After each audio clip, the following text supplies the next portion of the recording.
Ahoj, som Rišo Gonda, slovenský reprezentant formulovej série GP3 a tento víkend máme pred sebou ďalšiu veľkú cenu Formule 1 v rakúskom Red Bull ringu v nádhernom prostredí rakúskych Alp, dlhého 4,3 km. Zatiaľ bol na ňom najrýchlejší Michael Schumacher v roku 2003. Odtedy sa tu udiali drobné zmeny, tak ako nový asfalt tento rok, ktorý trošku rýchlil trať, ale takisto aj nové, o niečo vyššie obrubníky. Ja sa na túto veľkú cenu obzvlášť veľmi teším, pretože tu bude aj druhé podujatie nášho kola GP3 a naozaj mi bude veľmi záležať na tom sa tu ukázať čo najlepšie. Veľmi sa na vás budem tešiť a preto si poďme pozrieť kolo tejto trati na simulátore.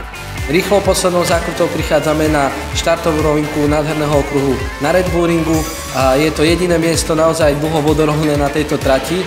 Na konci máme prudký horekopec, kde môžeme neskoro brzdiť do tejto pravotočivej zákruty.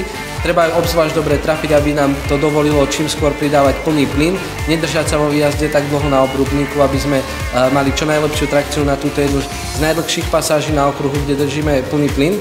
Opäť strmý kopec, neskoré brzdenie, vo vnútri tejto zákruty máme veľký taký až bubon na prevýšení, ktorý sa často obchádza a taká iná varianta stopy sa tam volí.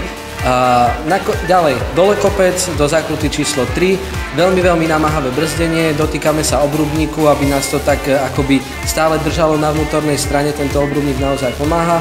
Túto pasáž ideme naplno, veľmi rýchla ľavotočivá zákruta cez horizont, ktorý nepomáha, povedzme, uľahčovať ten nájazdovú rýchlosť, dole kopec, ľavá táto zákruta, kde je veľmi slabé brzdenie, čím skôr plný plyn, postupne prichádzame opäť do strmého horekopca.